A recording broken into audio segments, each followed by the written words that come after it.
5월 31일 월요일 새벽 예배를 하나님 앞에 드리도록 하겠습니다. 먼저 사도신경으로 신앙 고백 드립니다.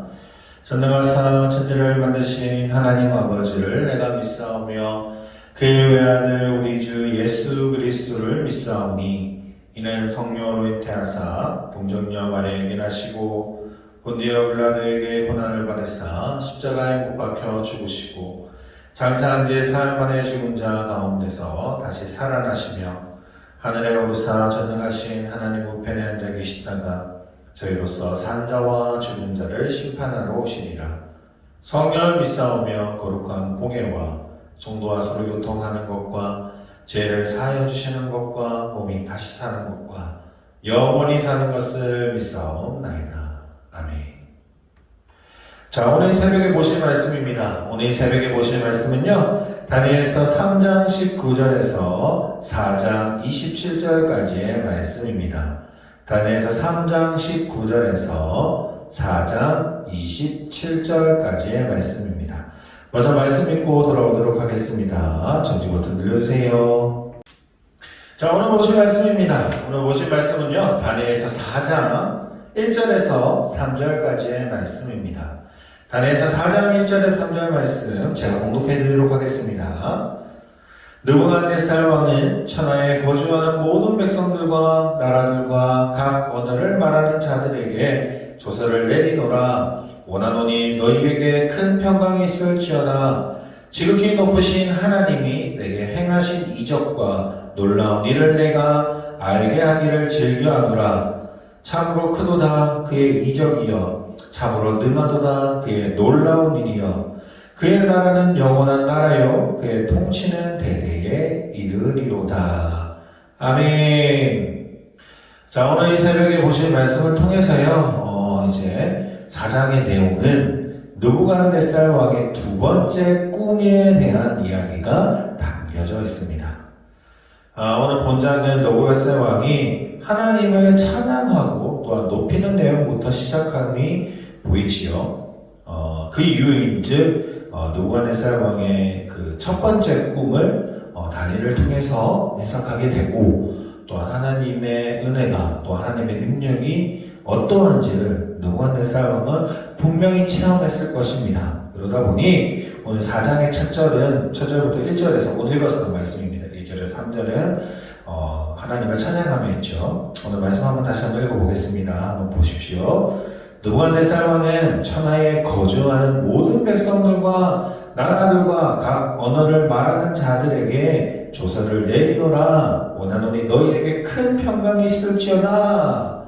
지극히 높으신 하나님이 내게 행하신 이적과 놀라운 일을 내가 알게 하기를 즐겨하노라. 참으로 크도다 그의 이적이요 참으로 능하도다 그의 놀라운 일이요 그의 나라는 영원한 나라요 그의 통치는 대대에 이르리로다. 그럼요, 이 3장의 내용에서 보면 다니엘의 세 친구 그리고 사드락과 메삭과 아벳느고도 만나게 됩니다. 거기에 보면 풀무불에 던지는 형벌을 가하게 되죠. 그런데 그 가운데서 이 세 친구들을 구원하시는 하나님의 모습을 보게 됩니다. 얼마나 놀랐겠습니까? 풀무불에 하면 어느 정도의 온도냐? 가마솥에 진짜 용암처럼 이제 들글들글 끓을 수밖에 없는, 그것보다 오히려 더 세다고 합니다. 근처에 가면 사람이 타 죽을 수밖에 없을 정도로 높은 온도에 있는 형벌이 바로 풀무불 형벌이었습니다. 그곳에 다니엘의 세 친구가 들어갔는데도 불구하고 하나님이 그들과 함께 하시고 천사를 보내셔서 지켜주심을 눈으로 봤는데 어찌 하나님이 살아계심을 인정 안 할 수 있겠습니까? 이것을 보고 느부갓네살 왕은요, 하나님의 유일한 신앙의 대상으로 섬기지는 않았지만 하나님을 인정하고 또한 하나님을 높이는 삶을 지속적으로 살아갔음을 볼 수 있습니다. 그게 오늘 4장 1절에 3절의 말씀이죠. 그 느부갓네살 왕은 하나님을 믿지는 않았습니다. 믿었으면 더 큰 은혜가 없었을 거죠. 하지만 하나님을 정말 자신의 신으로 완벽하게 받아들이는 것은 아니었습니다. 그런 상황에 있는 느부갓네살 왕에게 하나님이 두 번째 꿈을 주시게 되죠. 느부갓네살 왕은요, 한 제국의 왕이었으면서 또한 막강한 권력자였습니다. 그래서 평안한 날을 보내며 꿈을 꾸게 된다라고 하죠. 그런데 참 신기한 것은 아주 평안하고 최고의 권력자가 바로 느부갓네살 왕이었는데 그 꿈 하나 때문에 두려움을 느끼게 된다라고 하죠. 오늘 본문 4절 5절 말씀이 이렇게 이야기합니다. 나 느부갓네살이 내 집에 편히 있으며 내 궁에서 평강할 때에 한 꿈을 꾸고 그로 말미암아 두려워하였으니 곧 내 침상에서 생각하는 것과 머릿속으로 받은 환상으로 말미암아 번민하였노라. 그가 꿈을 꾸었는데 그 꿈이 좋은 꿈은 아니었던 것 같습니다. 그러다 보니 얼마나 두려움을 느꼈는지 그 꿈을 해석할 수 있는 사람을 아무리 찾아도 찾지 못했죠. 그래서 그 전에 자신의 꿈을 해석해 주었던 그 다니엘을 불러서 꿈을 해석하게 만듭니다. 자, 한 가지 물음이 생기죠. 어떻게 하면 그는 꿈을 꾸고 그런 두려움을 느낄 수 있었을까? 또는 모든 것이 편안함에도 불구하고 왜 꿈 하나로 인해서 그렇게 불안해했을까?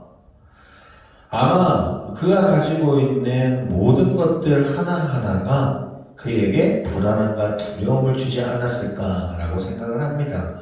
그런 말 있죠. 아무리 돈이 아예 없는 사람들은요, 그 돈이나 물질 때문에 오히려 그것 때문에 두려움을 가지지를 않습니다.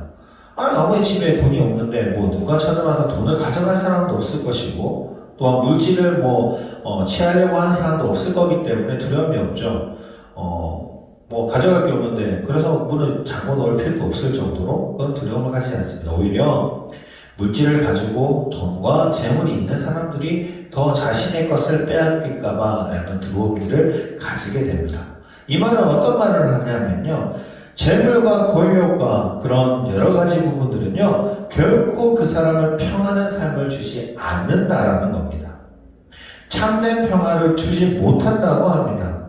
아무리 권력도 마찬가지죠. 권력은요, 올라가면 올라갈수록 그만큼 더 큰 마약이 없다라고 합니다. 왜냐하면 그 권력에 취하게 되면은 그 권력을 더욱더 높이 더 많은 것을 가지기 위해서 요구하는 것이 권력인데, 그 권력을 끝까지 채운 느부갓네살 왕은 자신이 언제 떨어질지 모르고 언제 죽을지 못하는 것 때문에 두려워할 수밖에 없던 그런 사람이죠. 다시 말하면 아무리 그것을 통해서 권력을 통해서 물질을 통해서 사체와 향락을 누린다 할지라도 결코 그것 때문에 평안함을 줄 수가 없다라는 이야기입니다. 모든 사람들은 물질이 있으면 편안하다고 생각을 합니다. 우리 또한 그렇게 생각을 하죠. 돈이 많으면 우리의 삶은 안락할 거야. 좋은 직장을 가지면 내 삶은 안락할 거야. 좋은 가정을 가지면 나는 내 삶에 부러울 것이 없을 거야. 남들이 다 나를 부러워하고 살아갈 거야 라고 생각을 합니다. 그런데 한 가지는 분명한 알아야 될 사실은 그 모든 것들은 참된 평화를 주지 못하는 겁니다. 오히려 더 많은 두려움을 갖게 만들고 그것을 잃을까봐 노심초사할 수밖에 없는 것이 사람들의 인생이라는 거죠. 세상의 가치로는요, 영원한 만족을 줄 수가 없습니다. 아무리 많은 것을 가졌다 하더라도 그게 내 삶에 평안함을 줄 수는 없습니다. 오히려 채우면 채울수록 더 공허함을 느끼는 것이 물질적인 것이고 또한 권력인 것이고 그다음 인생이라는 것이죠. 자, 그래서 우리에게 편안함을 줄 수 있는 것은 무엇일까요? 바로 하나님이 나와 함께 하실 때입니다. 아무리 많은 것들이 있더라도 평안함을 주지 못하지만 하나님이 나와 언제나 함께 하신다는 사실을 믿는다면요, 그 모든 것들은 나에게 아무것도 아님을 알 수 있게 되죠. 하나님이 내 가운데 있다면, 나와 함께 있고 내 가운데 거하신다면요, 그 어떤 것들의 두려움이 생길 수가 없습니다. 왜냐고요? 하나님은 전지전능하신 분이시죠. 어떤 것이든 못하실 분은 없으시고 못하시는 것이 없으시고 것이고 또한 그 어느 것들보다 하나님만큼 큰 것이 없음을 우리가 알기 때문에 더 이상 두려워할 것이 없다는 겁니다. 그래서 다니엘이 아무리 자신의 나라를 잃어버리고 지금은 이방 나라에서 총리라는 직분을 가지고 있음에도 불구하고 주변이 다니엘이 총리라고 된다 하더라도 얼마나 많은 사람들이 다니엘을 시기하고 질투하고 그를 죽이려고 주변에 얼마나 많았었는데요. 그럼에도 불구하고 두려움을 가질 수 않았던 아주 큰 이유는, 그리고 더 이상 하나님 앞에 더 이상 이방 사람들에게 무너지지 않을 수 있었던 아주 큰 이유는 무엇이냐면 바로 하나님이 다니엘과 함께한다는 사실을, 자신과 함께한다는 사실을 그는 너무나도 잘 알았기 때문입니다. 사랑하는 성도님, 오늘 하루 우리 한번 봅시다. 어떤 것이 나를 두려움을 가지게 합니까? 어떤 것이 너무나도 일이 해결되지 않아서 내가 그것 때문에 너무나도 고통을 가지고 또한 근심을 가지고 있으십니까? 그러면 하나님이 해주실 것임을 믿으시기를 바랍니다. 내게 능력 주시는 자 안에서 내가 모든 것을 할 수 있느니라. 이 말씀은요, 하나님이 나와 함께 하시고 성령님이 나와 함께 하시기 때문에 나에게 모든 능력을 주신다라는 이야기죠. 성령님이 나와 함께 하시기에 오늘 하루가 내가 힘을 가질 수 있고 능력이 될 수 있고 내가 모든 것을 할 수 있다는 그 사실을 믿고만 있다면 하나님이 모든 것을 해결해 주실 것입니다. 오늘 하루 그런 믿음 가운데 살아가시기를 원하며 그런 은혜가 우리 가운데 넘쳐날 수 있는 하루가 되시기를 소원합니다. 기도하겠습니다. 하나님 아버지 감사합니다. 오늘도 주님 앞에 나아가기를 원합니다. 그 느부갓네살 왕조차 하나님 믿지 않은 자였지만 하나님의 살아계심을 찬양을 합니다. 그런데 우리는 어떻게 하나님을 찬양하지 않을 수가 있겠습니까? 하나님은 나와 함께 하시고 성령님 나를 인도하시는데 내가 어찌 기뻐하지 않을 수 있겠습니까? 오늘 이 새벽에 나아갈 때 하나님 주시는 그 기쁨과 은혜를 기억하며 나아갈 수 있게 해주시고 그것을 감사함으로 고백할 수 있는 하루가 될 수 있도록 주님이 인도하여 주시고 주님이 축복하여 주시옵소서. 이 모든 말씀 예수 그리스도 이름으로 기도드립니다. 아멘.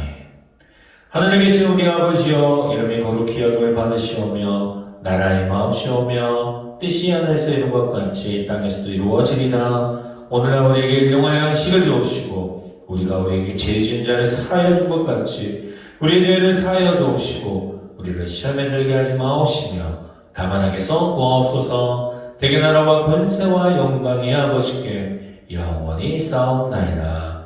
아멘.